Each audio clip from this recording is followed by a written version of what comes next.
Bonsoir, bonsoir Tom aussi, bonsoir. Bonsoir, bonsoir tout le monde et bonsoir monsieur le sénateur. Bonsoir. Donc, 1re question, donc ce soir en fait nous allons parler essentiellement de l'Arménie, parce que vous avez fait un voyage, avec, l'eurodéputé Stéphane Ravier, cette semaine. Nicolas B. Nicolas Oh, B. oh, désolé. C'est C'est l'émotion. l'émotion, mais totalement, mais totalement. En plus, j'étais en train de lire votre nom, c'est pour ça. Nicolas B. On va faire une petite aparté concernant l'actualité, parce que depuis quelque temps, il y a Gérald Darmanin et Frédéric Vaux, directeur général de la police nationale, qui ont lancé une réforme au sein de la police judiciaire, dans la police judiciaire et la police de l'air et des frontières. Faut savoir que ces unités-là sont des unités à envergure nationale et ils veulent les départementaliser. C'est-à-dire que là où une police judiciaire pouvait intervenir n'importe où et pouvait enquêter de partout sur le territoire national, ils seront restreints au niveau de leurs limites départementales. Donc, ça va rendre totalement les enquêtes pratiquement impossibles à partir du moment où ça dépasse les limites départementales. Donc, c'est une totale restriction qu'on est en train de faire sur les services de police.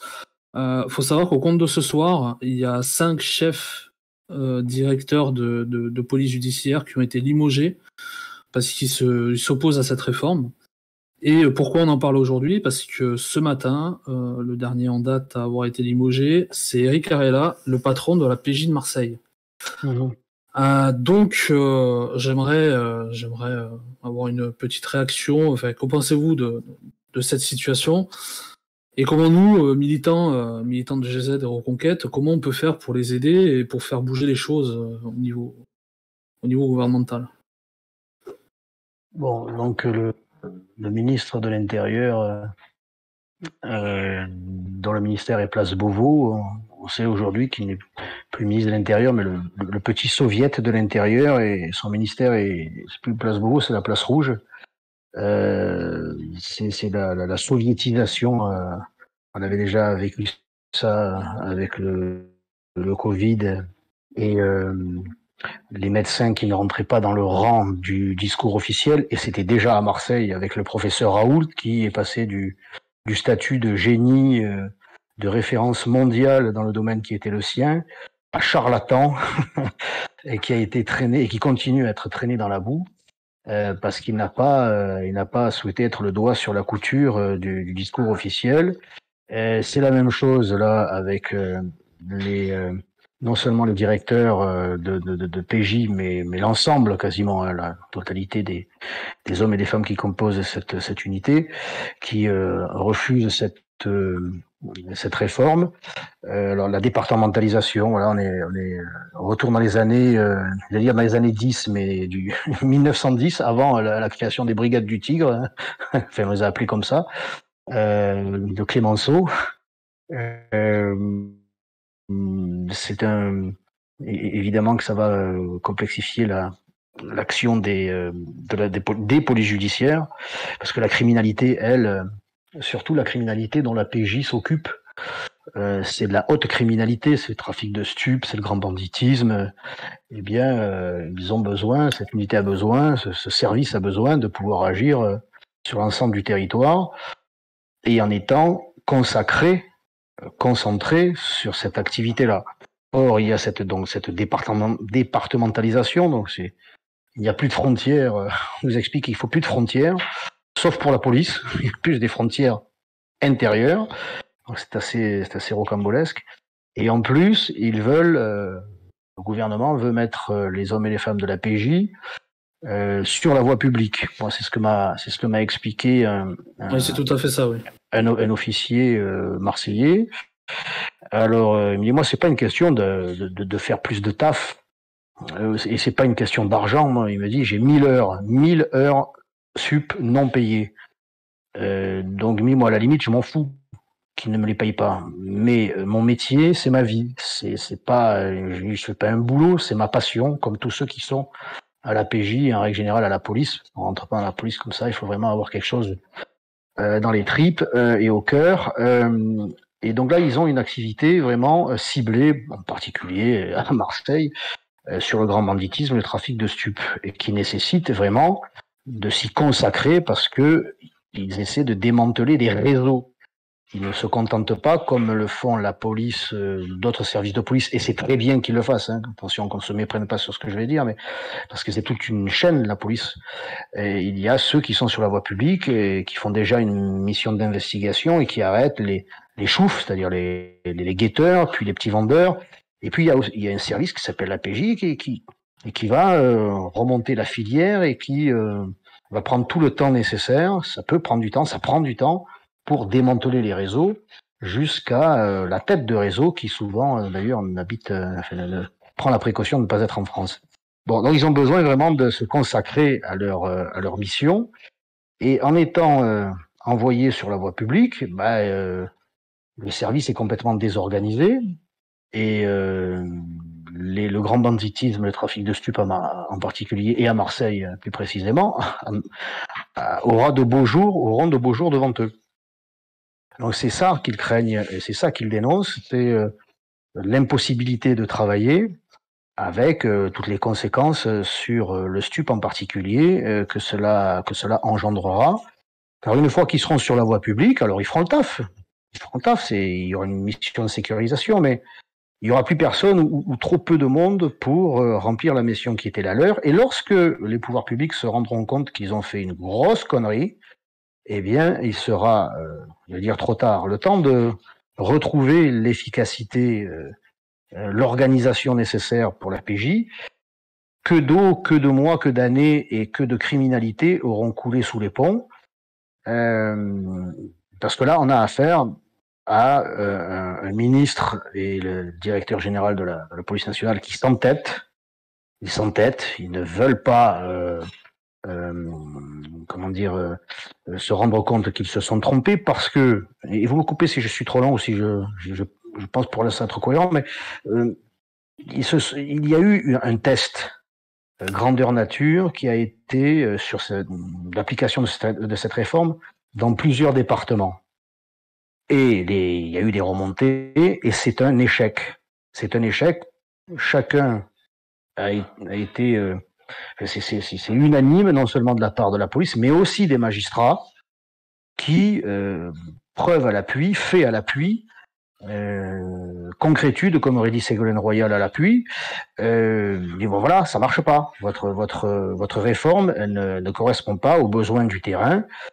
Donc c'est pas encore quelque chose, c'est pas encore un échec total. C'était vraiment un signal qu'ils auraient dû revoir leur copie. Alors, non seulement ils ne l'ont pas revue, mais suite à l'accueil réservé au directeur général de la police nationale qui est venu à Marseille et qui a reçu une haie du déshonneur de la part des hommes et des femmes de la PJ marseillaise, là, qui étaient dans les locaux, sans maudire, sans rien dire, mais et qui avaient le droit de le faire.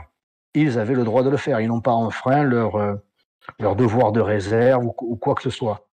Eh bien, Gérald Darmaninovitch, le premier soviète de la place Beauvau, a piqué une colère et a décidé, une sorte de tribunal révolutionnaire à lui tout seul, de couper des têtes. Voilà. Et il a mis le feu. C'est lui et son DGPN qui ont mis le feu, non seulement à la police judiciaire à Marseille, en France, mais à la police dans son ensemble. Car cette situation est une première. Ça s'est jamais vu, parce que j'ai déjà eu évidemment quelques policiers, notamment de la PJ, au téléphone cet après-midi. Ils en sont, mais alors, pardonnez-moi l'expression, sur le cul, quoi. Ils pensaient pas qu'il puisse y avoir une chasse aux sorcières, mais qu'on le sache à Place Rouge, là, Place Beauvau, la police judiciaire, les policiers en général, sont déterminés. C'est pas le genre, ils ne plient pas devant les crapules. Les dealers des rues de Marseille, ce n'est pas pour plier devant la violence d'un Darmanin dont on dit qu'il est ministre de l'Intérieur. C'est ça, la situation, c'est celle-là. Voilà. Donc ils sont déterminés. Ils étaient cet après-midi devant ce qu'on appelle nous ici à Marseille l'évêché, c'est-à-dire l'hôtel de police. crois qu'il y a une manif qui est organisée là samedi. Enfin, ils s'organisent et ils sont déterminés à ne pas plier devant ce qui est une véritable provocation, déclaration de guerre même du ministre de l'Intérieur. Tout à fait. Et je vous remercie pour cette très belle réponse. Je salue d'ailleurs Maurice qui est dans l'assistance, commissaire divisionnaire à la retraite. Donc on en a longuement parlé cet après-midi. Donc Tom, tu peux continuer. Oui, alors du coup, comme dit en introduction, donc vous êtes là principalement pour aborder le sujet de l'Arménie. Donc vous vous êtes rendu avec l'eurodéputé Nicolas B donc pendant quelques jours sur ce territoire. Alors tout d'abord, pourquoi ce voyage? Pourquoi avoir décidé de prendre l'avion ou peut-être le char à vol? Je ne sais pas, mais vous nous préciserez ça. Mais donc voilà, pourquoi ce voyage? Oui, on a pris le risque de polluer un peu la planète en prenant l'avion, mais c'est comme ça. Écoutez, c'est pour témoigner de notre solidarité, de notre soutien au peuple arménien et précisément à ceux que nous avons rencontrés, aux autorités, aux quelques maires que nous avons. Je dis quelques maires, parce qu'on en a vu plusieurs. Donc c'est ce qui nous intéressait, hein, c'était d'aller dans au plus proche de la réalité de ce qui est une invasion d'une armée dans un territoire autre que le sien, en l'occurrence l'Arménie, pour bien faire savoir à tous ceux qu'on a rencontrés que il y a en France d'autres Français. Il n'y a pas que des Français ou il n'y a pas que des responsables qui n'agissent que par la salive ou qui ne témoignent que par la salive ou que par des grandes déclarations depuis les ministères parisiens. Nous tenions à leur faire connaître notre solidarité en étant présents, non seulement à Erevan, mais surtout dans plusieurs villages touchés par les bombardements azéris, et nous rendre compte vraiment des conséquences de cette invasion. Et on aurait pu se contenter, on aurait pu se contenter des dépêches AFP ou des photos AFP, mais le problème, la réalité, c'est qu'il n'y en a pas. C'est bien ça le problème. On va entrer bien sûr plus précisément dans le sujet, mais il y a ce qui se passe en Arménie aurait dû déclencher une mobilisation européenne, occidentale, internationale. Or, il n'en est rien, alors que nous avons pu constater de nos yeux, de nos tripes et de notre cœur. Je ne veux pas tomber dans le lacrymal, mais vraiment, quand vous êtes sur place et que vous constatez que des familles ont tout perdu, que si elles n'avaient pas quitté leur maison lorsque les bombardements ont commencé, elles auraient perdu un fils parce qu'un obus est tombé dans la chambre du gamin et a détruit sa chambre, que des paysans ont perdu les moyens, une partie de leurs moyens de vivre parce que l'étable a été détruite par les bombardements, que des Arméniens qui étaient bloqués sur la route, eh bien, ils ont laissé leur vie parce qu'ils ont bombardé les routes alors qu'il n'y avait aucun intérêt militaire. Ça, quand vous le voyez, que vous en avez la preuve, eh bien, ça vous prend aux tripes, ça vous prend au cœur, et puis cela nous a confirmé que il fallait, de retour en France, que l'on témoigne, que l'on alerte, que l'on sensibilise, que l'on convainc les uns les autres pour que essayer de peser sur les pouvoirs publics. Solidarité, voilà, solidarité franco-arménienne, une amitié que nous savons très ancienne, qui remonte aux croisades, une amitié qui s'est traduite dans les années 15-20 par un accueil des rescapés du génocide, dont les Turcs sont responsables et ils sont toujours à la manœuvre avec l'aide qu'ils apportent à l'Azerbaïdjan. Voilà, un témoignage réel de solidarité. c'est bien la moindre des choses avec nous qui sommes français, France, fille aînée de l'Église. Il était quand même normal que nous témoignions de notre solidarité avec le plus vieux pays chrétien du monde. Ouais. Et justement, qu'avez-vous justement trouvé sur place en précision? Donc, vous êtes allé voir des familles, donc comme vous avez dit Oui. des élus. Donc, racontez-nous un petit peu qu'est-ce que vous avez trouvé sur place exactement et comment vous avez été accueillis. Alors nous avons été, de façon très concrète, nous avons été pris en charge par les bénévoles de l'association SOS Chrétien d'Orient, et qui font un travail de fou quoi, qui font un travail de malade. Ils se contentent pas, ce qui serait déjà beaucoup, d'apporter quelques aliments, quelques aides alimentaires ici ou là. Ils ont tout un panel d'aide apportée à la population civile qui est assez éblouissante. Et puis donc ce qui leur permet de pouvoir aller partout, quoi, de pouvoir être reçus par les autorités locales, par les maires, les élus locaux, et puis par les familles. Parce qu'ils leur apportent encore une fois une aide alimentaire, mais ils réparent les toits, ils assurent l'éducation des enfants, ils forment les adultes à des métiers manuels. Dans la ville de Goris, ils ont acheté des petits chalets installés sur la place de la ville, qui permet aux Arméniens qui ont la chance de cultiver un peu un jardin, de vendre leurs produits, donc d'améliorer leurs conditions de vie. Donc ils ont vraiment des activités très très larges, et ils sont reconnus pour ça, pour apporter vraiment une solidarité, une aide concrète aux familles arméniennes. Et ce qui nous a donc permis, en étant conduits par eux, d'accéder à la même réalité, à ces familles qui ont été la cible des bombardements azerbaïdjanais, des bombardements qui ne peuvent être le résultat d'une erreur de tir. Ça, c'est pas envisageable. Les tirs sur les installations civiles, que ce soit des mairies, que ce soit des écoles, ou que ce soit encore des installations, des équipements agricoles, sont si nombreux que ça ne peut pas être le fruit d'une erreur. C'est pas possible. C'est absolument délibéré. Donc nous avons pu, avec Nicolas, aller chez l'habitant, quand l'habitation est encore debout, comme ça a été le cas sur certains villages. Et puis dans un premier village, la maison était quasiment entièrement rasée. Vous avez peut-être vu déjà les photos sur les réseaux sociaux.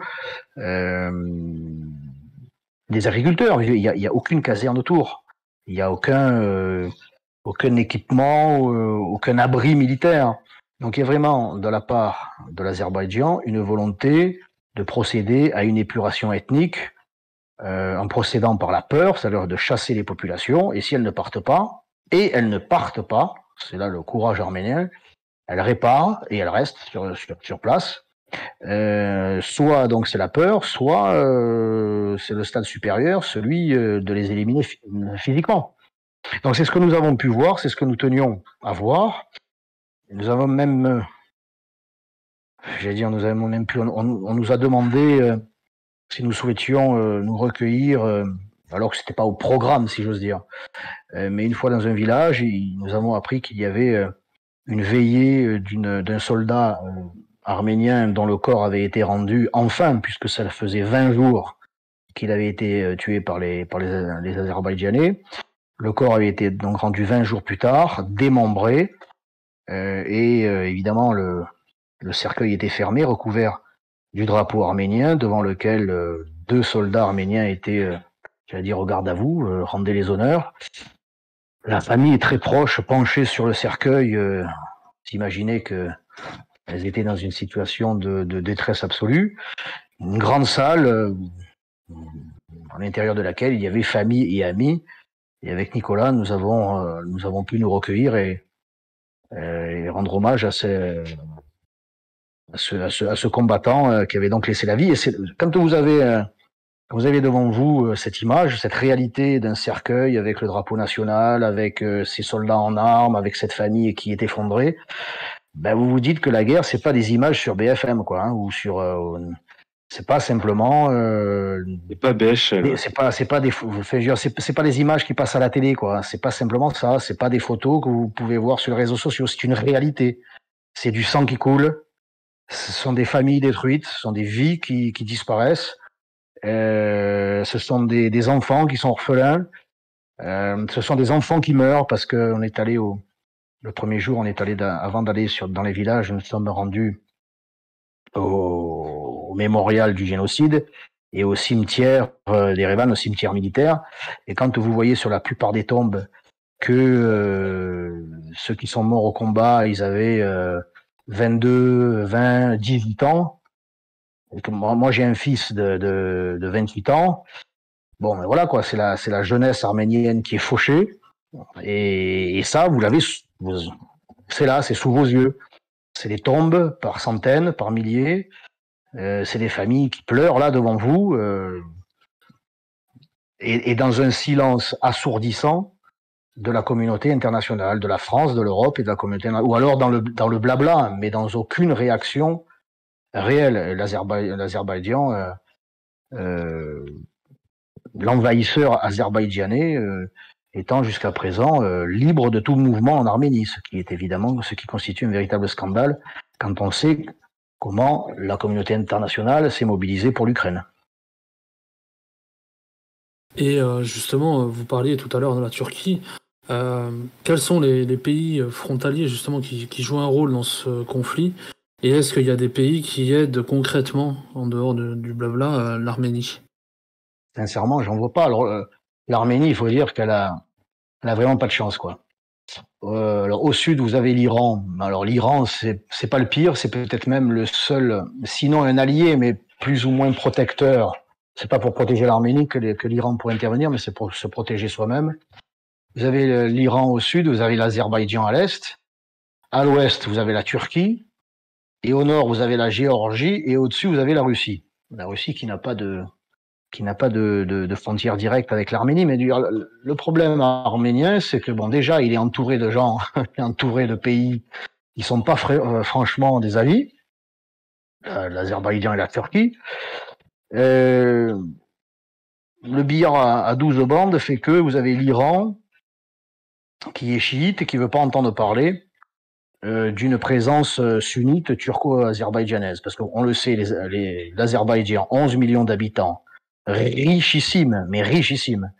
Et l'Arménie, 3 millions d'habitants, enfin, l'Azerbaïdjan musulman, richissime, 11 millions d'habitants, donc, et l'Arménie, 3 millions d'habitants, chrétiens. Et le problème de l'Arménie, donc, vous avez ce voisinage, et ce qui se passe sur son sol, en réalité, est la conséquence de son sous-sol. C'est que l'Arménie n'a pas une goutte de pétrole, n'a pas de gaz, n'a rien du tout. Donc, tout le monde s'en fout. Tout le monde s'en fout.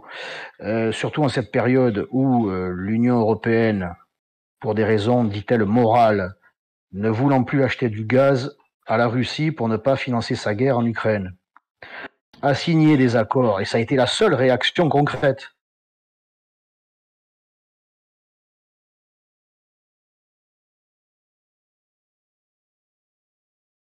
Là, elle ne trouve pas de contraintes ou de contraintes morales, de problèmes moraux. Donc la réalité, c'est que dans le contexte en plus de guerre en Ukraine, l'Union européenne ayant déchiré les contrats qu'elle avait avec la Russie sur le gaz, n'a su trouver comme fournisseur que l'Azerbaïdjan, alors qu'elle savait très bien ce qui se passait ou ce qui allait se passer, et ce qui s'était déjà passé en 2020 avec l'Artsakh. Il ne faudrait quand même pas l'oublier. Moi, j'étais déjà allé en Arménie en 2020, en octobre déjà, donc ça fait quasiment 2 ans jour pour jour que j'y suis retourné. Et en quittant, il y a 2 ans, l'Arménie, j'avais, non pas que je sois un grand géopoliticien, mais bon, des témoignages, l'histoire, tout. J'avais annoncé comme beaucoup que l'Azerbaïdjan ne s'arrêterait pas à l'Artsakh et que elle continuerait de progresser sur le territoire arménien. C'est ce qui s'est passé 2 ans plus tard. Et bien 2 ans plus tard, loin d'avoir tiré les conséquences de notre couardise de 2020, hein, on a vraiment manqué de courage, eh bien, c'est bis repetita. On n'a toujours pas trouvé d'attribut viril au sein de l'Union européenne. On préfère trouver des fournisseurs de gaz et on laisse crever l'Arménie. En tout cas, on la laisse sous la menace extrêmement déterminée et violente de l'Azerbaïdjan, parce qu'on estime que le gaz est supérieur à l'Arménie. Voilà, le gaz est plus important que la vie de 3 millions d'Arméniens, que la souveraineté nationale arménienne. Ça, on n'a pas pensé ça avec l'Ukraine. Le deux poids, deux mesures, c'est une expression consacrée, mais c'est même pas deux poids, deux mesures, c'est que vraiment l'Arménie n'existe pas, quoi. Personne n'a bougé le moindre petit doigt. Personne n'a même envisager ou exprimer le début du commencement d'idée d'envoyer un fusil à l'Arménie, mais rien, on n'y envoie rien du tout.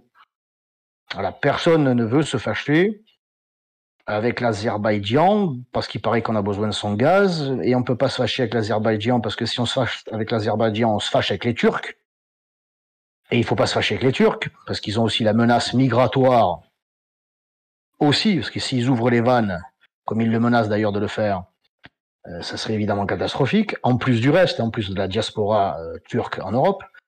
Les seuls qui pouvaient aider, et les seuls qui jusqu'à présent aidaient par leur présence sur le territoire arménien, en accord bien sûr avec les Arméniens, c'est les Russes. C'est la zone d'influence historique de la Russie, le Caucase. Bon, le problème... Après, on est comment dire, on est favorable ou pas favorable, mais la réalité, c'est que la Russie est affaiblie en raison des moyens qu'elle injecte dans la guerre en Ukraine. Elle est affaiblie militairement sur le plan des moyens. Elle n'a plus les capacités de déployer à la frontière azérie-arménienne des moyens militaires qui seraient dissuasifs. Les seuls qui peuvent le faire, et ils l'ont fait, à leur frontière, ce sont les Iraniens. Parce que actuellement, ce que souhaitent les Azerbaïdjanais, c'est de créer un corridor au sud. Je vous invite à regarder une carte de cette partie-là du monde, et vous verrez que l'Iran a donc sa frontière avec l'Arménie, et d'un côté et de l'autre, il y a l'Azerbaïdjan.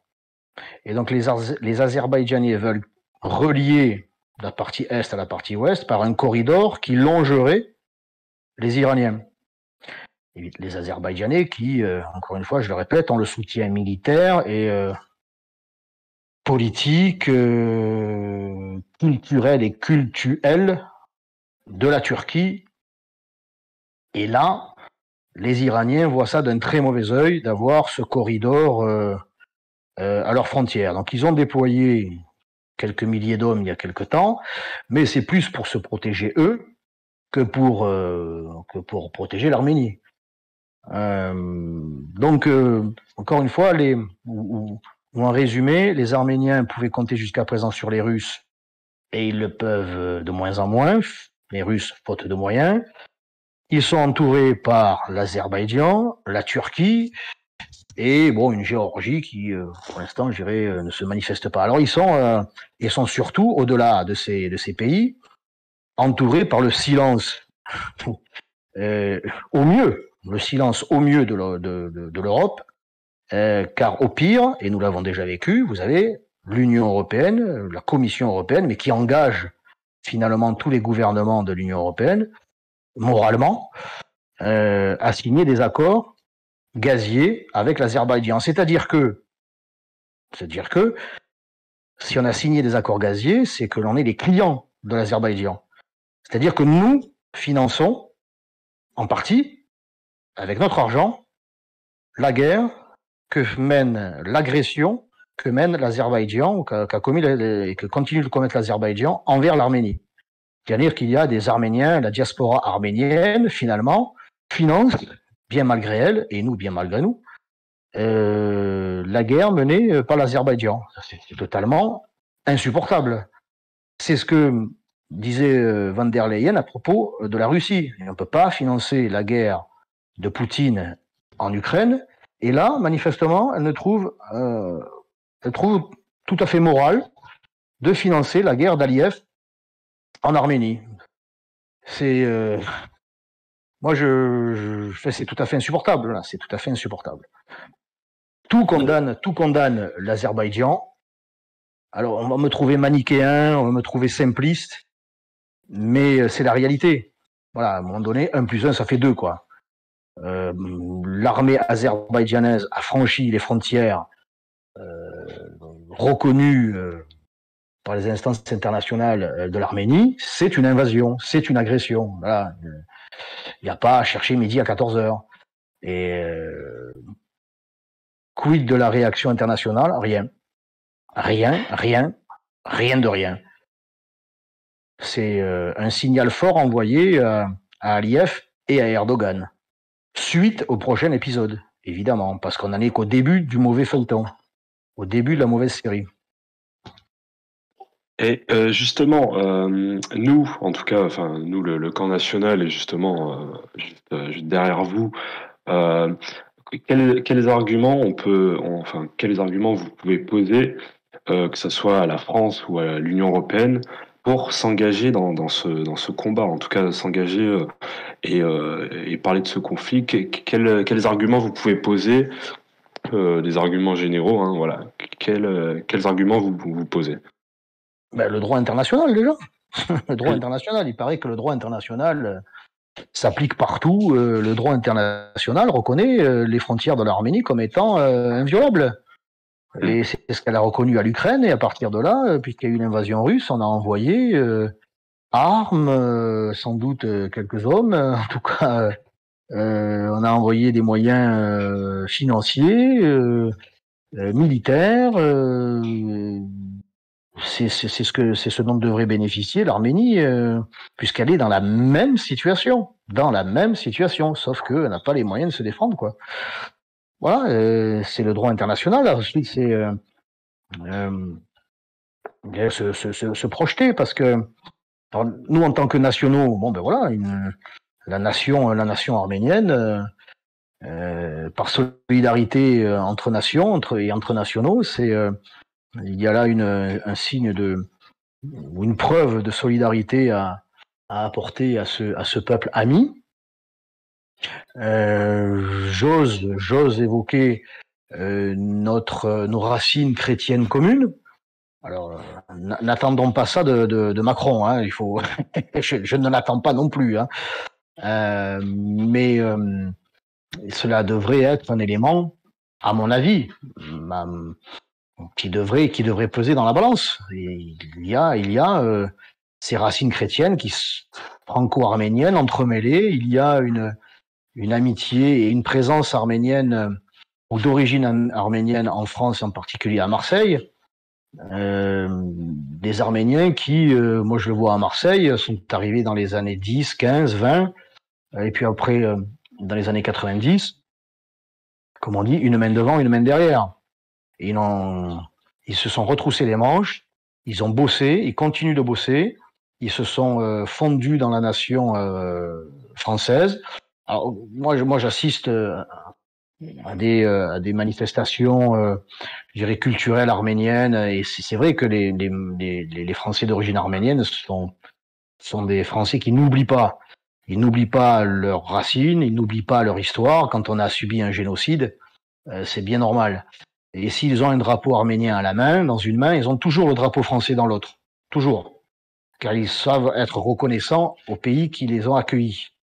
Et ils ont tout donné à ce pays, à la France. Y compris le sentiment de patriotisme. Et leur sang, et leur sueur, et leurs larmes, comme disait l'autre.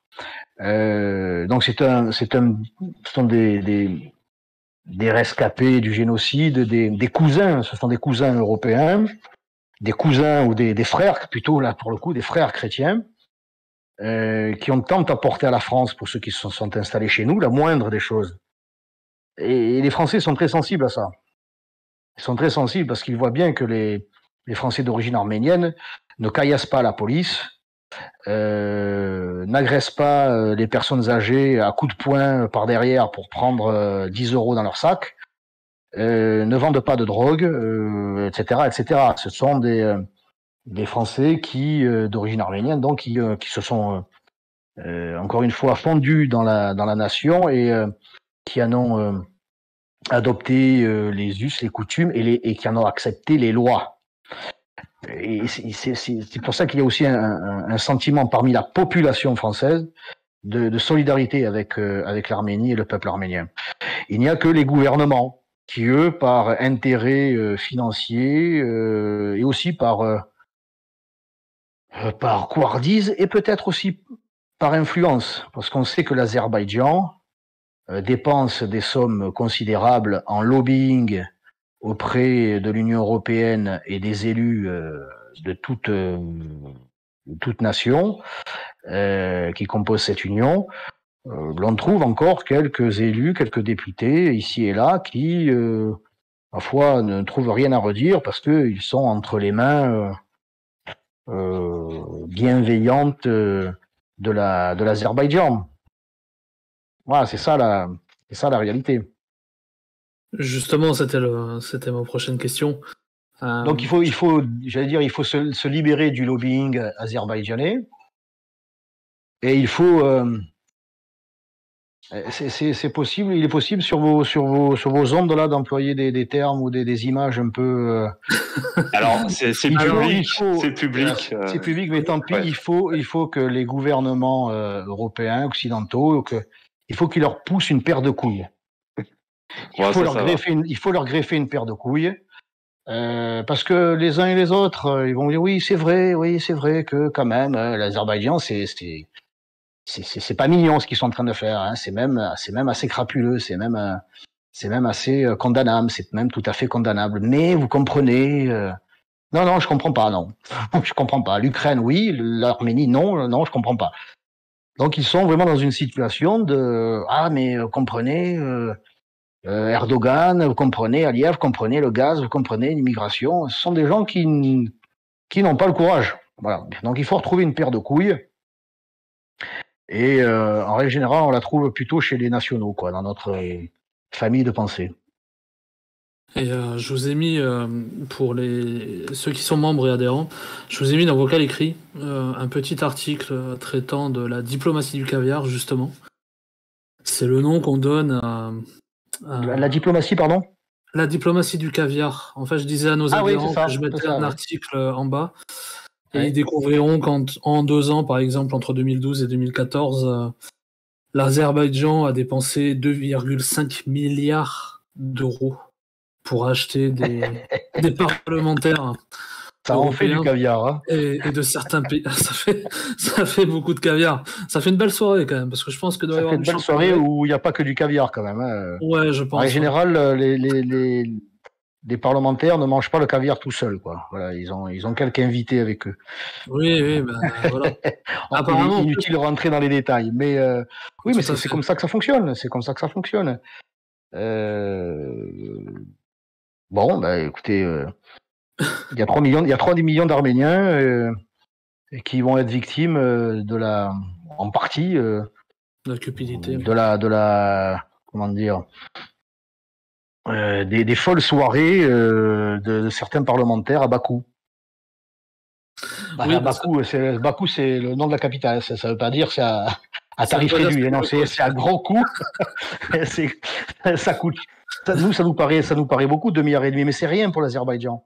L'Azerbaïdjan, ils sont capables, et c'est ce qu'ils ont fait là en 2020, et c'est ce qu'ils font toujours, ils sont tout à fait capables de vous envoyer un drone à 300 000 euros sur un point plus ou moins tenu par quelques militaires, par quelques soldats arméniens, qui ne sont à une dizaine de soldats armés d'une kalash.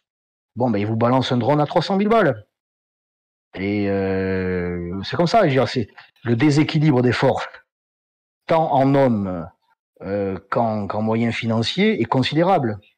Donc les Arméniens ont pour seule richesse leur courage, voilà, et leur patriotisme. On on versera la dernière goutte de sang du dernier Arménien, mais on ne cédera pas. Voilà, ça force le respect quand même. Ça force le respect. Et du coup, je rebondis sur une autre question. C'est notre niveau d'Européens, de Français, c'est qu'est-ce qu'on peut faire pour les aider d'ici? Qu'on peut faire pour les aider Là, c'est compliqué. On peut passer par l'association SOS Chrétienne d'Orient, qui est une association sérieuse. Je vous ai mis le lien aussi en bas. Je tiens à rendre hommage à Corentin à son épouse. D'ailleurs, moi je les ai rencontrés il y a 2 ans. Ils venaient d'arriver en octobre, fin septembre 2020, avec une petite équipe d'SOS. Ils venaient d'arriver, et 2 ans après, j'en étais sur le cul parce que ils parlaient pas mal l'arménien, ils parlaient beaucoup l'anglais, et étaient reçus par tous les maires, par beaucoup de villageois, beaucoup d'officiels à Erevan. Je veux dire, le type, avec son équipe, parce qu'on ne fait jamais rien tout seul, il s'est totalement investi au service de l'Arménie, quoi. Vraiment en ayant un panel d'actions. Ils ont planté un verger pour avoir des fruits de toutes sortes pour la population. Je vous l'ai dit, ils font des réparations et pas du bricolage, quoi. Et pour que les maisons ne soient pas abandonnées, pour que les Arméniens puissent rester dans leur village. Pardon? Ah, on me souffle qu'ils ont besoin de volontaires. Oui, pour les plus jeunes, on n'est pas obligé d'être jeune pour bien faire. On peut aller là-bas en Arménie quelques mois. Lui, il y est depuis 2 ans. Donc 2 ans après, j'ai retrouvé Corentin totalement investi, totalement arménisé, puisqu'il n'est pas tout à fait arménien, mais arménisé. Et vraiment, il a l'Arménie au cœur et aux tripes. Et ça fait plaisir. On sauve l'honneur, voilà. C'est grâce aussi à ce genre de bonhommes et d'associations là-bas que l'Arménie garde la France dans son cœur. Il n'y en a pas beaucoup d'associations qui, comme SOS Chrétien d'Orient, sont accueillies au plus près des combats, peuvent quasiment aller partout, parce que leur action est vraiment de tendre la main à la population. Il n'y a pas de politique, il n'y a pas de... c'est vraiment servir l'Arménie et les Arméniens, quoi. Donc vous pouvez aller sur place, prenez contact avec SOS, et puis vous pouvez faire un don pour l'argent. L'argent ne sera pas capté par qui que ce soit d'autre que par les bénévoles sur place et pour les familles. Voilà, ça aidera les familles.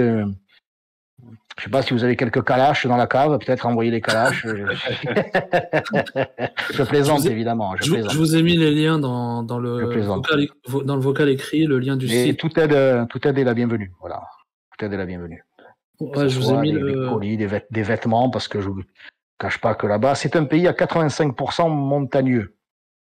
C'est-à-dire que là, avec l'hiver qui approche, là, il va faire moins 8000. Il va faire un froid de canard, et les populations dans les habitations ont été endommagées. Bon, il y a du boulot, quoi. Il y a du boulot. Ils ont besoin de moyens. Et, vous pouvez envoyer des bouquins. Il y a le centre culturel franco-arménien à Goris. On y apprend le français. Voilà, on y apprend le français. Alors vous allez me dire, ça remplit pas l'estomac. On apprend mieux une langue quand l'estomac est plein, donc, mais ils arrivent encore à manger à leur faim, on va dire. Mais il y a ce centre culturel qui est dirigé par une femme dont j'ai oublié le nom, malheureusement, mais qui était déjà là il y a 2 ans. Et voilà, les enfants, ils ont des bouquins, ils ont des BD, ça leur permet de sortir un petit peu de cette ambiance qui est quand même assez particulière à Goris. Elle me disait elle-même, cette présidente du centre culturel, que les gens sont tristes. Les gens sont... Alors, il y a une vie, ils sont à l'extérieur, mais ils ont les Azéris, là, à flanc de montagne, quoi. Et ils savent que s'ils se mettent à bombarder, ils peuvent raser la ville. C'est pas un problème pour les Azéris.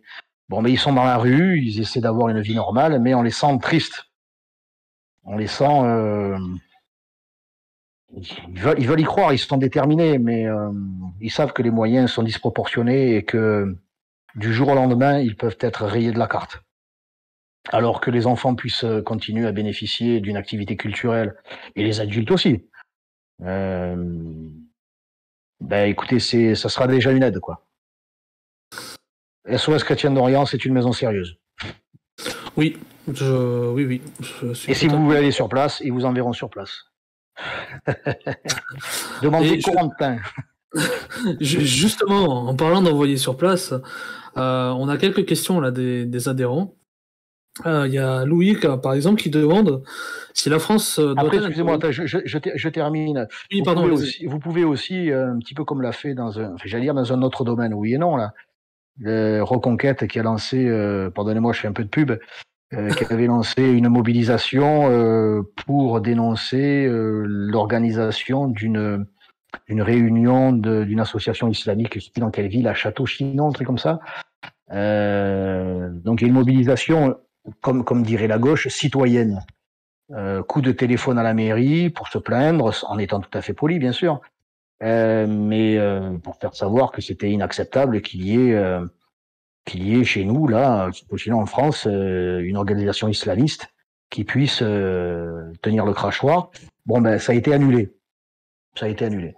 Bon, ben, donc je vous conseille, moi, d'appeler votre député, votre sénateur, pour qu'il ne se j'allais dire de lui mettre la pression, pour faire savoir que vous êtes français d'origine arménienne, ou vous êtes français sans être d'origine arménienne, mais que ce qui se passe là-bas, ça vous concerne, ça vous touche, et que ça devrait toucher le député, ça devrait toucher le sénateur ou le maire, et que vous attendez de lui qu'il se bouge, quoi.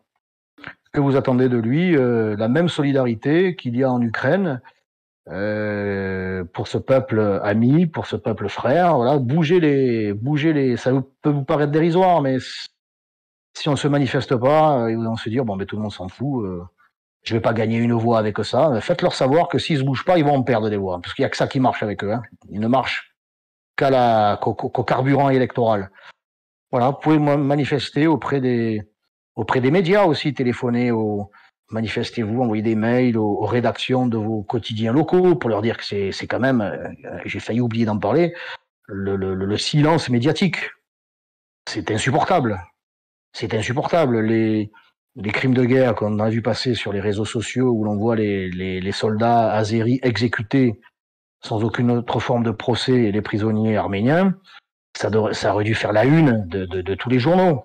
Si les Russes, si on avait eu la même chose de la part des Russes envers des Ukrainiens, on nous aurait demandé de mettre des bougies partout sous les fenêtres, quoi. Voilà. Bon. Et ça aurait été les grandes manifestations nationales. Et alors que pour les Arméniens, rien. Il y a là une sorte de complicité du monde médiatique français en particulier, qui est là aussi qui est insupportable. Ce 2 poids 2 mesures là, c'est voilà, faites feu de tout bois. Et donc justement, la question que j'avais posée en parlant d'aller là-bas, il y a Louis qui demandait si la France doit-elle intervenir militairement en soutien de l'Arménie, de l'armée arménienne. Sincèrement, quand on connaît l'état de nos forces, ouais. En étant pratico-pratique, pragmatique, bon, je crois qu'on a des munitions pour 3 jours et qu'on ne serait pas capable de tenir un front de plus de 80 km. Ouais, c'est ce qui est sorti aujourd'hui. On a 4000 généraux. Alors, on en a des bons, hein, mais bon, comme dirait l'autre, en retraite, il nous coûte un pognon de dingue. Mais on n'est plus, l'armée française n'est plus que l'ombre d'elle-même. Le défilé du 14 juillet, c'est bien beau. On a des équipements qui font la joie des Ukrainiens d'ailleurs, que l'on envoie gratuitement aux Ukrainiens, mais c'est curieux, on n'envoie pas aux Arméniens. Alors, peut-être qu'on n'a pas les moyens d'envoyer des troupes. En tout cas, si on a les moyens, puisqu'on a les moyens d'envoyer de l'équipement aux Ukrainiens, on doit avoir les moyens d'envoyer des équipements ou de l'équipement aux Arméniens. Voilà, c'est là. Oui, on peut écrire à l'ambassade aussi, on peut écrire au consulat. Il faut vraiment faire comprendre au pouvoir public de toute nature, hein, maire, conseiller, député, sénateur, ambassade, consulat, gouvernement, que l'on est sensible, l'on est solidaire du peuple arménien. Et quant à l'envoi d'hommes, sincèrement, dans le meilleur des cas, dans le meilleur des mondes, mais l'armée, encore une fois, française n'est plus que l'ombre d'elle-même. L'on devrait envoyer à minima, quand même, le matériel militaire dont les Arméniens ont besoin. Ce que fait la Turquie, elle envoie non seulement du matériel, mais elle envoie aussi ses généraux, elle envoie aussi sa logistique. En 2020, elle a même ouvert ses frontières pour que des combattants islamistes syriens puissent aller se battre, des mercenaires. Elle ne se gêne pas. Encore une fois, aucune rétorsion, aucune condamnation. Bon, nous, on devrait pouvoir. Mais on peut. Il faut avoir le courage, la paire de couilles pour dire bon oui aux Ukrainiens, oui aux Arméniens. On envoie aussi du matériel militaire aux Arméniens. Ça, on doit pouvoir le faire. Oui, et quid de l'ONU d'ailleurs qui ne bronche pas, alors que la plupart des crimes de guerre et des infractions aux conventions de Genève sont filmés par les Azéris et diffusés, mais tranquille, il se passe rien. Ouais, c'est fabuleux. L'ONU est trop occupée par ce qui se passe en Ukraine. Il faut croire qu'on n'ait pas la capacité de nous occuper de plusieurs conflits à la fois, de plusieurs invasions à la fois. C'est curieux. Non, mais bon, c'est tout à fait scandaleux. L'ONU, l'Union européenne, les gouvernements, et quoi que dise Macron, il parle beaucoup. Il rappelle des faits historiques, oui, nous sommes amis, oui, c'est scandaleux, ok, d'accord, mais après, concrètement, tu fais quoi? Bon, comme les autres, il ne fait rien. Parce que il veut pas se fâcher avec les Turcs, parce que Erdogan a fait savoir qu'il fallait pas l'emmerder. D'ailleurs, on lui a jamais rien dit, ou on lui dit si peu pour sa présence à Chypre, pour ce qu'il fait en Grèce. Et c'est pour ça aussi, je dis pas à ceux qui nous écoutent, parce que ceux qui nous écoutent sont convaincus, mais à ceux à qui vous allez parler, qui vont vous répondre, ah, tu nous emmerdes, l'Arménie, je sais même pas où c'est, ça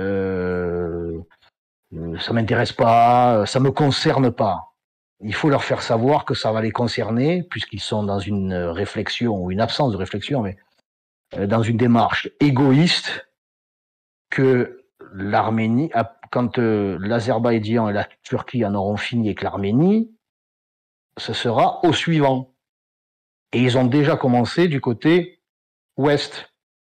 La Grèce, Chypre, on chasse déjà l'Arménien en Allemagne, on chasse déjà l'Arménien en France avec les militants des loups gris, tout dévoués à la cause ottomane.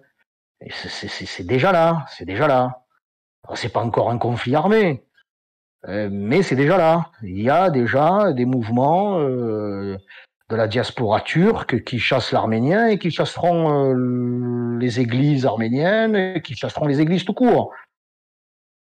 Il y a un aspect évidemment civilisationnel qui nous touche déjà en Europe et qui va nous frapper demain en France. Alors pour celui qui vous dira mais moi je vais pas à l'église, parce qu'il y en aura des cons comme ça, son tour viendra quand même. Hein. Son tour viendra. Nous sommes les Arméniens de demain. C'est ça la vérité. Alors, il vaut mieux, j'allais dire, tuer le délire de velléité ottomane dans l'œuf, avant que cela ne se répande et que cela soit trop tard. Nous sommes tous concernés par ce qui se passe en Arménie. Peut-être faut-il envoyer BHL, peut-être faut-il envoyer l'ambassadeur des conflits. Mais lui non plus, vous voyez, il n'a pas trouvé le temps encore de s'intéresser. Il n'a pas trouvé la place pour s'allonger sur la terre arménienne. Là, il est photographe. Il n'a pas trouvé de photographe de Paris Match, peut-être. Ah, mais on peut lui envoyer, ou je lui enverrai un photographe. Moi, je peux y retourner, je peux y prendre la photo s'il veut. C'est que ça pour lui faire plaisir. C'était une question, mais vu que vous aviez répondu, du coup, je l'avais effacé. Faut-il envoyer BHL? Oui, mais c'est ça. Mais partout où il va, c'est le chaos. Et partout où il va, il fout le bordel. Bon, là, il y est déjà, vous allez me dire. Mais s'il y va, ça va être pire. Donc, il reste chez lui. Ouais, de toute façon, il a pas fini ça. Qu'il enrichisse son album photo, là. Qu'il nous laisse tranquille, qu'il nous laisse entre gens sérieux. Oui, alors, j'ai un modo qui veut prendre la parole. Alors, vas-y, Dorian, tu peux monter. Hein. Bonsoir, Monsieur Ravier. Merci déjà d'être passé. Eh ben, avec plaisir. Je voulais vous poser une question par rapport à l'Arménie au niveau des armements qui sont utilisés. On sait que en 2020, durant la guerre, il y avait une grosse utilisation de drones et de bombes à sous-munitions. Est-ce que quand vous y êtes allé en 2022, est-ce que vous avez vu un changement par rapport à ça? C'est-à-dire, est-ce qu'ils utilisent toujours les mêmes types d'armements qui font de gros dégâts parmi les populations civiles? Ou est-ce que cette fois, ils font un peu plus attention, j'ai envie de dire, en utilisant des armements un petit peu plus réguliers? À ma connaissance de ce que j'ai vu, c'est un petit peu plus régulier. J'ai pas entendu de bombardement et de bombes à fragmentation ou les drones, pas encore. Mais à ma connaissance, peut-être que j'ai pas reçu l'info. Ce que j'ai vu moi dans les villages, je dis bien dans les villages, c'est du bombardement entre guillemets classique. Mais ils bombardent des positions qui sont uniquement civiles. Donc la méthode est la même. Les armes, pour l'instant, ne sont peut-être pas encore les mêmes, mais le résultat, lui, est le même. C'est des maisons particuliers qui sont détruites. Ce sont des écoles qui ont été bombardées et qui du coup sont fermées pour le coup. Là, elles sont fermées. Donc les enfants ne vont plus à l'école. Voilà, la réalité, c'est que même si les armes les plus dévastatrices ne sont pas ou ne seraient pas encore utilisées, le résultat est le même. C'est la population civile qui trinque. Voilà. Et il y a des morts aussi, encore dans la population civile. D'accord. Donc du coup, oui, la population civile est encore ciblée. C'était ma deuxième. Ah oui, ça manifestement, en fait, je l'ai vu de mes yeux vus, quoi. Voilà, ça c'est une réalité. Ok, merci. Et pas un mot de la communauté internationale, rien. Alors, juste, alors, sachez que ceux qui veulent prendre la parole, vous pouvez dès maintenant cliquer sur la petite main. Et voilà, nous vous donnerons la parole selon le temps disponible. Corsinu, je te laisse continuer si tu as une autre question. Ouais, alors sachant que les adhérents, forcément, ils ont la priorité, hein, parce que voilà, il faut bien qu'ils aient la priorité quelque part. Et de toute façon, j'ai juste une autre question. Enfin, on m'a envoyé pas mal de questions qui ont été sélectionnées par les modos. Si j'arrive à retrouver celle-là. Voilà, la question de Jonas. Bonjour, monsieur le sénateur. Pensez-vous que si l'Union européenne n'avait pas acheté du gaz à l'Azerbaïdjan, le conflit n'aurait pas redémarré? Je ne sais plus à quelle date elle a acheté, si c'était juste avant ou juste après. C'est peut-être juste avant, mais enfin, si un contrat signé un jour, vous pouvez le déchirer un autre jour. Hein. C'est ce qu'on a fait avec les Russes. Oui, avec donc l'on pourrait revenir sur notre engagement commercial et dire bon ben totalement immoral ce que vous faites là-bas en Arménie, c'est scandaleux. Non seulement on coupe, enfin on met un terme à notre contrat, et comme en Ukraine, on envoie de l'armement. Mais l'accord gazier vient confirmer que l'Union européenne se moque totalement de ce qui se passe en Arménie, puisque en 2020, on n'a pas bougé. En 2020, on n'a pas bougé. Pas le moindre petit doigt. Et ça, les Turcs et les Azerbaïdjanais le savent. Et avec ce qui se passe en Ukraine, ils sont assez convaincus donc du lobbying, etc. Ils étaient convaincus que l'Union européenne ne bougerait pas davantage cette année. Moi, j'ai participé à un colloque c'était quand il y a 3 semaines à peu près, au Sénat, organisé par le président de l'association Amitié, des amis de l'Azerbaïdjan. France-Arménie. Ah, France-Arménie. Ce président n'est autre que, c'est un sénateur, n'est autre que Bruno Retailleau.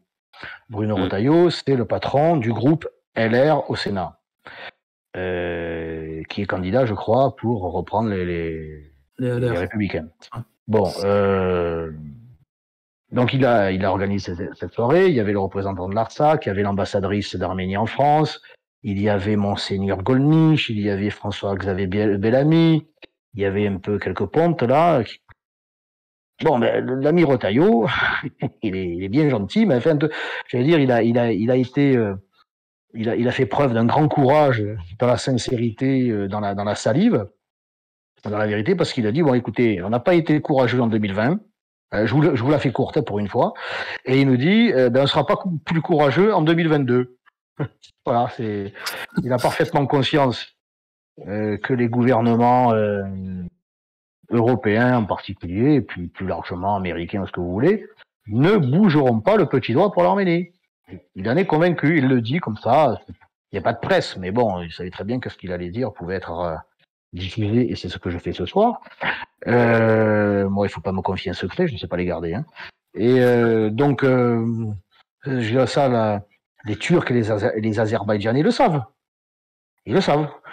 Alors, contrat ou pas contrat, j'allais dire, c'est la cerise sur le gâteau azerbaïdjanais, quoi. Dire Aliyev, il doit se taper sur le ventre. Il doit se dire, c'est pas possible à quel point ils sont cons, ces Européens, à quel point ils sont,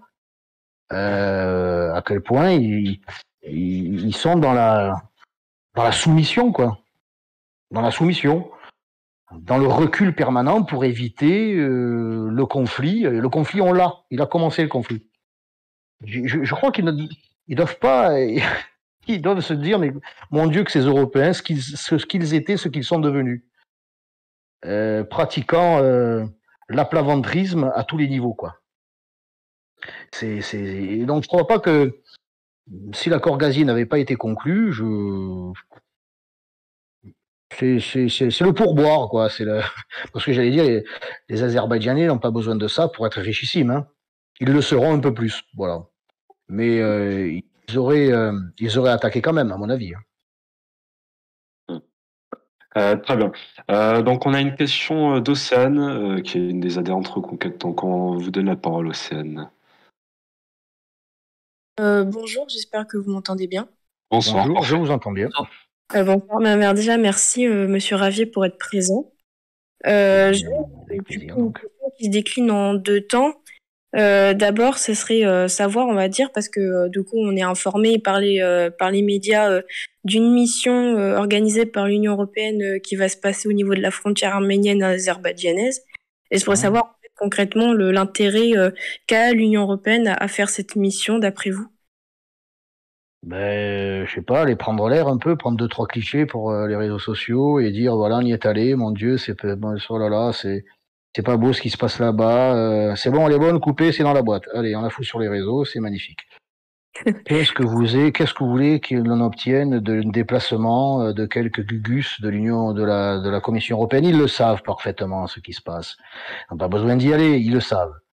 Voilà, il y a quand même des gens sérieux sur place, là-bas. Quelques jours après notre visite de soutien à la famille dont un membre a été blessé par des bombardements azéris, Madame l'ambassadrice de France s'y est rendue. C'est curieux, hein. Elle est allée visiter la même famille. Je crois qu'elle y est allée hier. Donc 4-5 jours après notre passage avec Nicolas, elle y est allée. Et donc elle sait très bien ce qui se passe. Elle le sait, elle le fait savoir au Quai d'Orsay, au ministère des Affaires étrangères. Enfin, quand on voit Madame Colonna, je vous garantis que ça fait flipper. Hein. Madame Colonna, c'est donc la ministre des Affaires étrangères. Elle a été interrogée mercredi à l'occasion des questions au gouvernement au Sénat par un sénateur LR, qu'il faut bien le reconnaître, a été très pertinent dans la description qu'il a faite de la situation là-bas, et qui lui a demandé quand même si elle n'avait pas honte il a demandé au ministre, non, Madame Colonna, s'il n'avait pas honte du contrat gazier signé par Van der Leyen, si elle comptait envoyer des armes, elle n'a absolument pas répondu aux questions, et elle a été obligée, moi c'est ça qui me renverse quand même à ce niveau-là, et ce qui m'inquiète, vous allez me dire que c'est un détail, mais c'est révélateur, elle a été obligée de lire des notes. Elle avait son petit papier, Madame Colonna, et elle lisait des notes que un de ses conseillers avait dû lui préparer pour une question aussi simple et autant d'actualité brûlante. Eh ben, on a affaire à une ministre qui, je veux dire, c'est pas Talleyrand, quoi. Hein. Ça fout les jetons, quoi. Ça fout les jetons d'avoir des ministres aussi médiocres.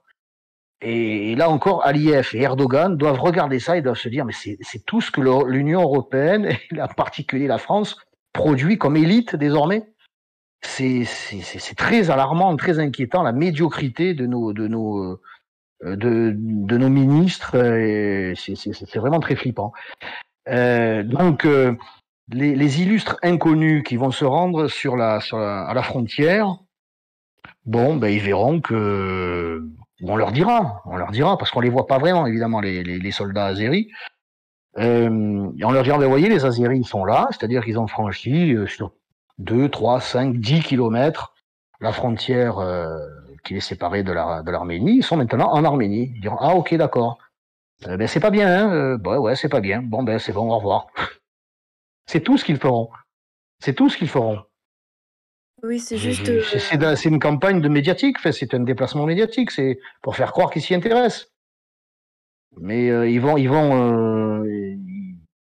avoir une déclaration lacrymale, ils vont dire que c'est pas bien, mais n'attendez pas d'eux une annonce virile concernant la condamnation ou une volonté affirmée de faire reculer ou de renvoyer les Azéris chez eux. C'est absolument illusoire.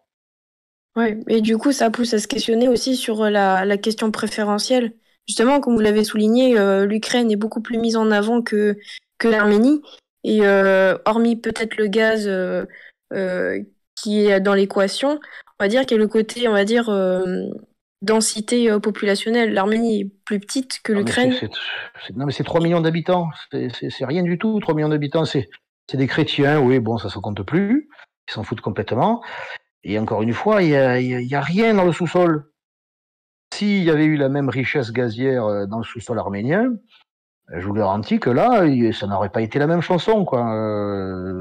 Donc, c'est bien le problème. Le problème, c'est que Madame Van der Leyen s'est précipitée là, alors qu'il y a d'autres quand même. Il y a d'autres pays qui ont du gaz dans leur sous-sol, dans le monde.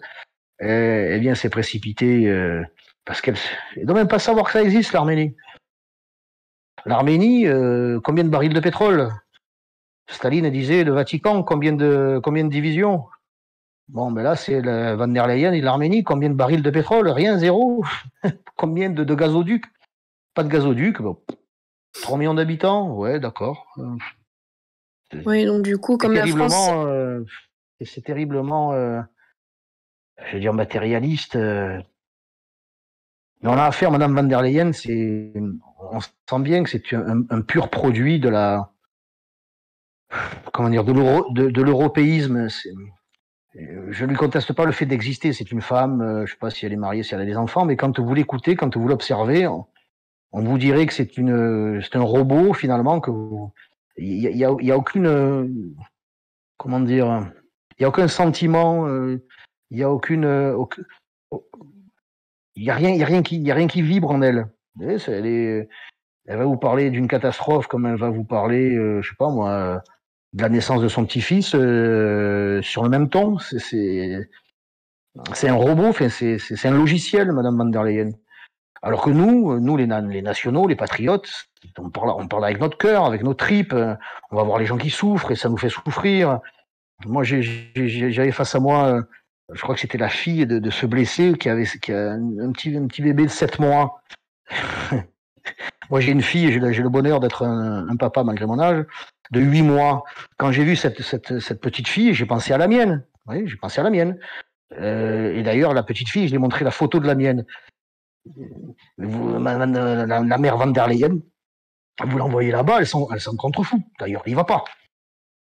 C'est un logiciel européiste.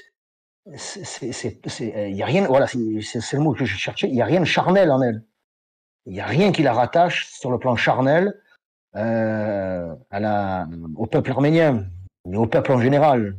Tout n'est que calcul financier et idéologique. C'est ce qui nous différencie, grâce à Dieu, de ces sinistres individus. Et du coup, comme Macron sert, j'imagine, très bien les intérêts de l'Union européenne, c'est peut-être pour ça aussi que la France n'en fait pas tout un plat actuellement. Macron, c'est l'élève parfait de la classe de l'Union européenne et de la Commission européenne.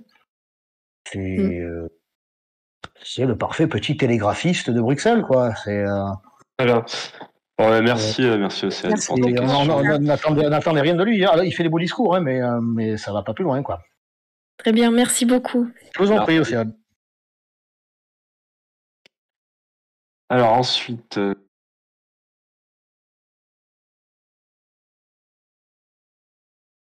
on a une question de Jules. Bonsoir Jules. Bonsoir Jules. Attendez. Jules, est-ce que vous nous entendez? Oui, je vous entends. Vous m'entendez? Ah bon, parfait. Alors, on va aller un peu hors sujet par rapport au thème de la conférence, mais je me demandais s'il était possible, avec GZ et Reconquête, de créer une branche associative, quelque chose dans le genre, qui permettrait de venir en aide aux SDF français. Parce que l'idée m'est venue récemment, parce que j'étais dans la rue Dunkerque, c'est qu'il y a beaucoup de SDF français qui ne sont pas aidés, etc. Alors que dans le même temps, sur CNews, on voit des migrants, des clandestins qui ont droit à des temps d'aide de beaucoup d'associations, tandis que pour nos SDF français, on en fait beaucoup moins, et les associations qui les aident ont aussi moins de moyens. Donc je voulais vous demander si vous pensez que ce serait une bonne idée d'associer GZ et Reconquête d'une façon pour les aider. Toute initiative en faveur de nos compatriotes est la bienvenue, surtout lorsqu'il s'agit des plus démunis. Après, ça demande une organisation extrêmement rigoureuse, avec des moyens et une connaissance du monde, si je puis dire, SDF. Moi, j'ai participé une nuit, hein, je n'ai pas fait Verdun, participé une nuit à une maraude avec la Croix-Rouge. Donc c'est évidemment une organisation mondialement connue et qui m'a fait découvrir de l'intérieur le monde, une partie du monde des SDF marseillais. Et j'ose dire marseillais parce que c'est là que, si vous ne le savez pas, vous le découvrez. Et pour ceux qui le savent, vous avez la confirmation que les SDF sont essentiellement des Français, effectivement. Il n'y a aucun clando d'eau venu du fin fond de l'Afrique subsaharienne ou de je ne sais où qui dort dehors. Hein. Ils sont tous logés. Les associations immigrationnistes sont là pour les accueillir et pour les mettre à l'abri, pour s'occuper d'eux en toutes circonstances, pendant que les nôtres crèvent dehors de froid et de chaud. Parce qu'il faut quand même savoir que pour un SDF, dans certaines régions en tout cas, les plus exposées à la chaleur, c'est aussi difficile et peut-être même davantage l'été que l'hiver. Les chaleurs, ils peuvent pas se laver. Enfin bon, ils sont dans la galère toute l'année, pas seulement l'hiver. Mais c'est vrai que l'hiver, on a tendance à être plus sensible à leurs conditions. Mais bon, j'ai découvert aussi que ce sont des gens qui n'est pas facile. Je veux dire, ils se laissent pas approcher.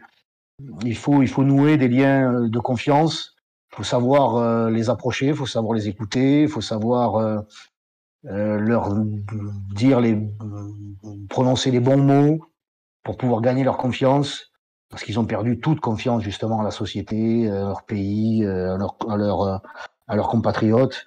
J'allais dire, ça demande une petite expérience. Donc, ce que vous pourriez faire déjà dans un premier temps, c'est de rejoindre une association qui a pignon sur rue et qui pourrait vous montrer comment on travaille ça. Enfin, on travaille ça, le phénomène, hein, je parle pas des gens quand je dis ça. Ça demande vraiment une approche maîtrisée. On peut pas aller comme ça, voir un SDF au milieu de la nuit. Moi, je pensais que on approche de l'un d'eux, je sais pas, il était peut-être 2 ou 3 heures du matin, et le type, il dormait. Il était pourtant aux 80, là, sur un carton. Il avait 2 ou 3 couches de couverture sur lui. Bon, ben, on l'a pas réveillé. On m'a expliqué qu'il fallait pas les réveiller parce que ils mettent du temps à s'endormir. Et une fois qu'ils arrivent à bénéficier d'un peu de sommeil, eh bien, il faut les laisser se reposer, même si vous aviez quelque chose de chaud à leur donner. À partir du moment où ils se reposent, il faut les laisser se reposer. Donc, si vous n'avez pas ce genre d'information et de formation, vous pouvez subir des désagréments auxquels vous vous attendiez pas. Donc, peut-être dans un premier temps, voir un petit peu de l'intérieur comment ça se passe avec des bénévoles aguerris.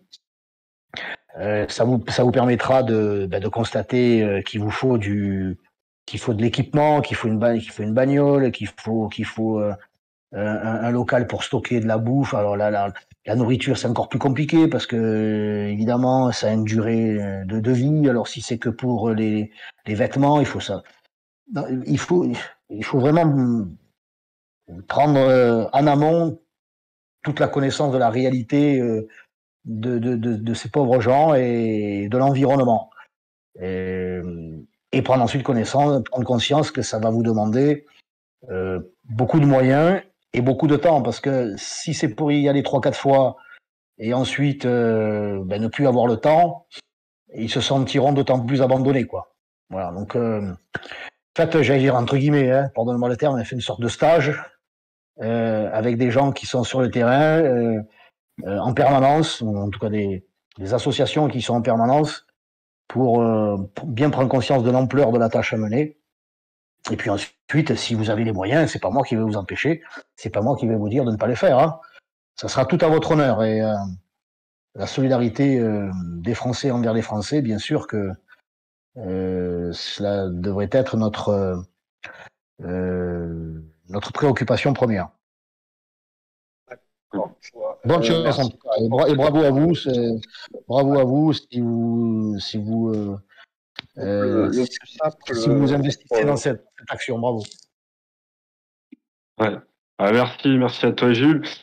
Du coup, il y a un petit message qui nous vient de commandant Colibri. Je vais lui laisser vous l'adresser directement en vocal. Mais c'est vrai que voilà, la question des SDF, on l'oublie souvent.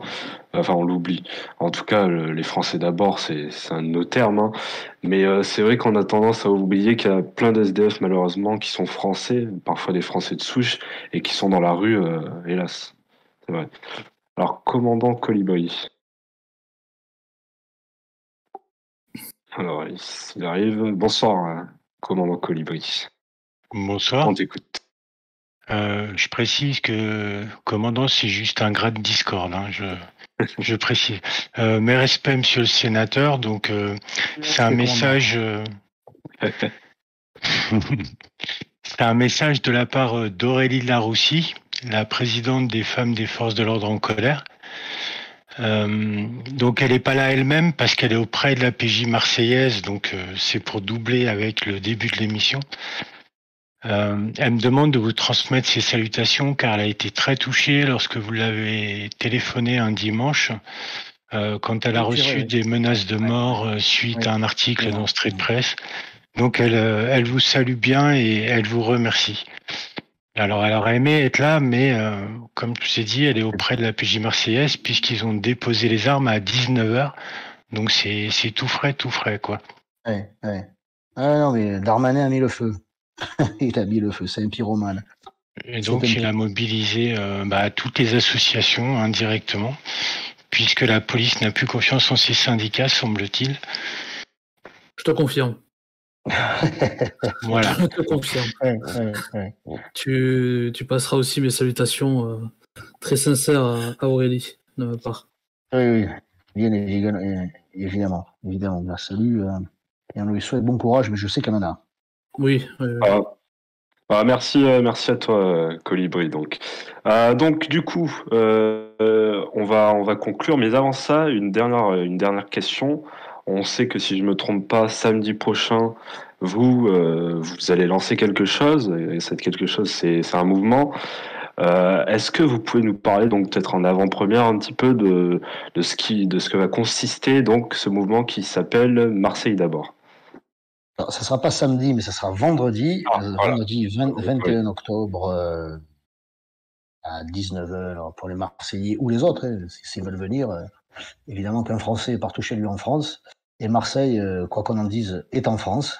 Il y a des fois, on pourrait en douter, mais c'est encore en France. Ouais, c'est sur la carte de France, en tout cas. Donc, dans le 11e arrondissement, nous allons lancer, quand je dis nous, je parle pas de moi à la première personne du pluriel, pas encore, mais j'aimerais le crachoir, mais il y aura d'autres responsables avec moi, pour lancer officiellement ce mouvement local, Marseille d'abord, qui existe sur le plan administratif, puisque la commission des comptes de campagne a validé la naissance de ce bébé politique marseillais. Donc à nous de le faire grandir, en vue, évidemment tout le monde l'aura compris, des élections municipales qui auront lieu à Marseille comme partout ailleurs en France en 2026. Donc on a encore 4 ans.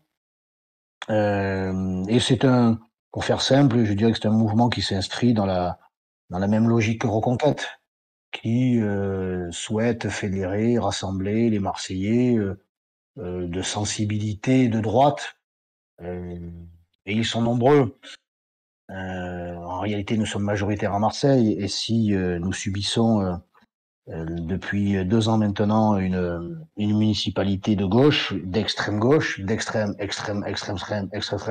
gauche, des wokistes là, enfin des farfelus, et qui l'assument tout à fait d'ailleurs. C'est ça qui est bien avec ces gens-là, c'est qu'ils l'assument, ils le disent, ce qu'ils vont faire, et ils le font. Comme ça, au moins, c'est clair. Marseille, port accueillant pour les migrants. D'ailleurs, l'association SOS Méditerranée a son siège à Marseille. Ça s'invente pas quand même. On pourrait aussi citer les innombrables cas d'immigrationnisme militant de cette municipalité. Bref, donc face à ce désastre économique, social, identitaire évidemment et sécuritaire, il est temps, je crois qu'il est temps vraiment de rassembler tous ces Marseillaises et tous ces Marseillais de droite. Après cette catastrophe donc qu'on aurait pu éviter, parce que moi j'avais tendu la main à mes chers collègues de droite élus en 2020 avant que les conseillers municipaux ne se réunissent pour élire le maire. Eh bien cette main a été refusée. Parce qu'au sein de la droite, il y avait des macronistes qui étaient tapis dans l'ombre et qui avaient fait savoir que si on acceptait ma main tendue, eux se retiraient. Ils se sont retirés, mais 2 ans plus tard, vous avez par exemple certain Lionel Royer-Perrault, qui était le maire d'un des secteurs de la ville, un gros secteur, les 9e et 10e arrondissements, qui était LR et qui a été candidat sous l'étiquette macroniste aux élections législatives, et il a d'ailleurs été élu, donc il a empêché en 2020 que toutes les droites se réunissent. En tout cas, il a pesé de tout son poids pour au final trahir sa famille de pensée, si tant est qu'il ait pensé un jour. C'est grâce à des individus, c'est à cause, des individualités et des appétits électoraux de quelques-uns que Marseille est en train de sombrer avec ses 870 000 habitants. Donc, ceci a pour avantage que Royer-Perrault est chez Macron, que Bruno Gilles, que j'aime bien pourtant, qui était maire lui aussi d'un secteur, je ne vais pas entrer dans trop de détails, qui ne serait pas compris par les non-marseillais, mais qui est quelqu'un qui compte à droite à Marseille, en tout cas qui comptait et qui a rejoint Édouard Philippe. Vous avez Martine Lassalle, qui est la présidente du département et de la métropole, qui a soutenu Macron. Je ne présente plus Renaud Muselier et son orchestre, qui est lui aussi président de la région, a rejoint Macron. Donc il n'y a plus de leader à droite à Marseille. Il n'y en a plus. Vous avez Valérie Boyer, qui est en retrait malgré tout. Et vous avez Guy Tessier qui, lui, a mis fin un petit peu à sa carrière politique, mais qui est toujours dans l'organisation du parti LR à Marseille. Bon, mais voilà des gens à qui je tends la main. À eux, en tant que responsables, ce n'est pas faire offense à Guy Tessier que de dire que son avenir politique est plutôt derrière lui, quoi. Mais il a quand même un rôle essentiel à jouer pour les années à venir, c'est de participer. Je parle de lui, mais il y en a d'autres, de participer à ce rassemblement des droites, en lançant un appel, j'allais dire, à ses militants et plus largement aux électeurs de droite. Moi, je m'inscris dans cette démarche. Et puis, nous verrons en fin 2025, début 2026, qui parmi nous sera le mieux incarné, le mieux positionné pour porter les couleurs de ce rassemblement. Moi, Marseille d'abord, ça s'inscrit dans une volonté de rassembler, de nous organiser, mais pas de me désigner déjà comme étant le futur candidat à la mairie de Marseille. Si on trouve mieux, tant mieux.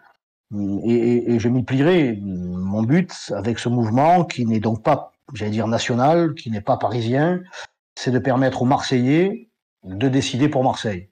Voilà, au peuple marseillais, j'allais dire de droite, en tout cas qui ne veut plus de cette gauche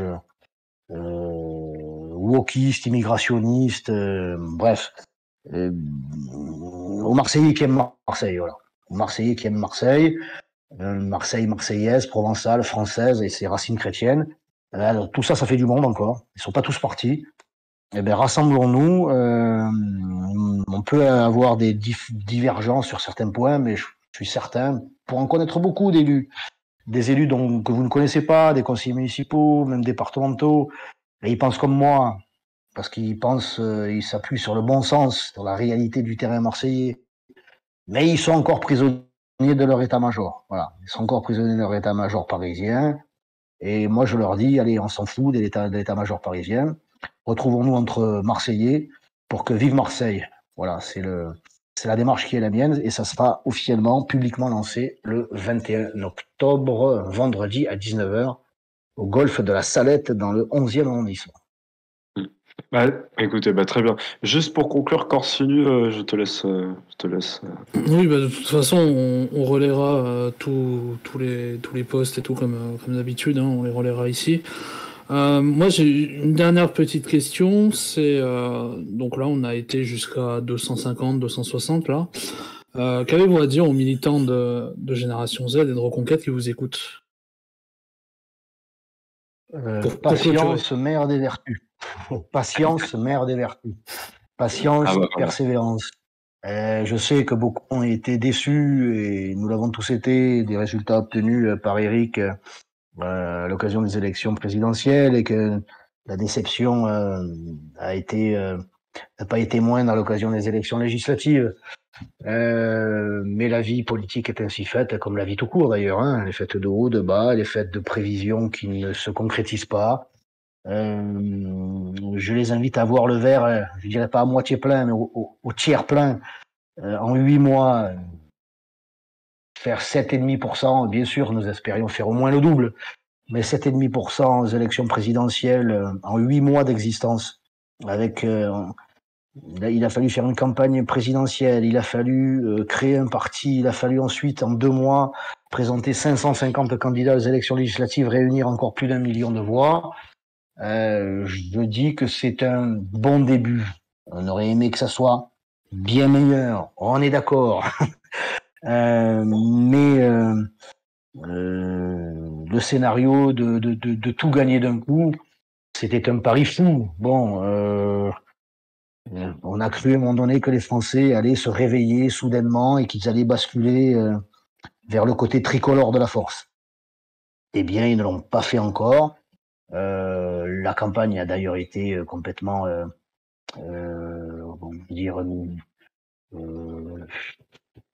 écartée par Emmanuel Macron, qui nous a dit « Mais non, moi je peux pas faire campagne et on peut plus faire campagne parce qu'il faut que je sauve le monde ». Alors que nous, on lui demande simplement de sauver la France. Bon, on s'en contenterait. Bon, il ne sauve ni le monde ni la France. Et donc, il n'y a pas pu avoir de campagne de fond. L'affaire de l'Ukraine nous a complètement mis hors jeu, bien involontairement d'ailleurs, bien sûr. Hein. La mère Le Pen a été surprotégée, nous avons été surattaqués sans pouvoir y répondre. Et c'est ainsi. Mais n'oublions pas que nous avons été devant Valérie Pécresse, dont la couleur politique est encore majoritaire au Sénat, qui dispose de milliers d'élus, des départements, des maires, ce que vous voulez, devant le Parti socialiste, qui, je le rappelle, était encore au pouvoir en 2017, il y a seulement 7 ans. Le Parti socialiste était au pouvoir, à l'Élysée, à l'Assemblée nationale. Et l'espoir, il est encore bien réel. Je vous renvoie vers nos amis suédois. La Suède, qui est quand même un pays, comme tous les pays nordiques, là, j'allais dire, animé de bons sentiments, de sentimentalisme, d'accueil de l'autre, de tolérance. Ils ont tiré, eux, par contre, très vite les enseignements de l'ouverture tout azimut de leurs frontières et ont subi ce que nous subissons ici. Et eux, ils sont moins cons que les autres. Et les droites se sont alliées, ils ont remporté les élections, comme en Italie avec Madame Meloni, dont le parti était à 4% il y a une poignée d'années. Et il y a eu, je crois, un vote en Bulgarie qui a été aussi très encourageant. Je rappellerai ce qui se passe en Pologne et en Hongrie. Bon, nous ne sommes pas seuls. Il nous faut, là encore, je vais reprendre l'expression de tout à l'heure, que certains à droite se voient greffer une paire de couilles. Voilà, parce que leurs électeurs, eux, ils sont d'accord avec nous. Leurs cadres intermédiaires le sont aussi, mais c'est encore les états-majors parisiens qui sont à droite, qui sont dans le suicide permanent. Donc j'invite Génération Z à continuer à se mobiliser, à distribuer les tracts, à aller à la rencontre des Français les plus démunis, comme ceux qui se croient à l'abri parce qu'ils ne le seront pas éternellement, et de pousser, car pour reprendre l'expression de celui qui m'a convaincu de m'engager en politique sur le terrain, à coller les affiches, et je me suis retrouvé un jour sénateur. Mon Dieu, si on m'avait dit ça il y a 30 ans, j'aurais jamais cru. Pour reprendre son expression, l'expression qu'il emploie souvent, Jeanne Jean, la vie commence toujours demain. La vie commence toujours demain, y compris, et même surtout en politique. Donc, haut les cœurs, haut le drapeau tricolore, et ma foi, à l'avant de toutes, pour la France et pour nos compatriotes. Parfaite conclusion. En tout cas, merci à vous, monsieur le sénateur. C'est fut un plaisir. Merci à vous. Merci pour votre invitation. 1h30 d'entretien. En tout cas, on vous remercie les plus de 200 personnes qui étaient présentes. Voilà. Donc, merci à vous. On vous souhaite une bonne soirée à tous. Bonne soirée à tous. Allez, bonne soirée. Et surtout, vive la France. Vive la France. À bientôt.